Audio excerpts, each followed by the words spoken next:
Petrol, diesel, gas సిలిండర్ల ధరల పెరుగుదలపై ఓ వ్యక్తి వినూత్నంగా నిరసన తెలిపారు. రాజన్న సిరిసిల్ల జిల్లా ఎల్లారెడ్డిపేట మండలం సింగారం గ్రామానికి చెందిన దేవరాజు గ్యాస్ సిలిండర్కు పూలదండ వేసి పూజలు నిర్వహించారు. కేంద్ర ప్రభుత్వం పెట్రోల్, డీజిల్, గ్యాస్ సిలిండర్ ధరలు పెంచి సామాన్య మధ్యతరగతి ప్రజలపై పెనుభారం మోపుతుందని ఆవేదన వ్యక్తం చేశారు. ఇప్పటికైనా పెంచిన గ్యాస్ ధరలను వెంటనే తగ్గించాలని కోరుతూ నిరసన తెలుపుతున్నట్లు ఆయన పేర్కొన్నారు.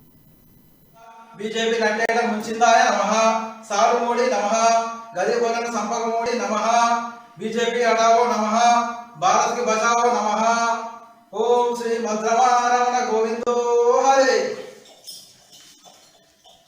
ओम श्री मद्रमारमण गोविंदो ओम पुष्पाय नमः ओम कुंकुमाय नमः डीजिलाय नमः 100 रूपये दाड़िंदाय नमः ओम पुवाय नमः पेट्रोलाय नमः 110 रूपये दाड़िंदाय नमः ओम अक्षंतराय नमः मंची नूनाय नमः 200 रूपये दाड़िंदाय नमः ओम ग्यास सिलेंडराय नमः 1100 दाड़िंदाय नमः मम्मी ना पोसुंटे नमः बीजेपी नट्टेड मुंचिंदाय नमः।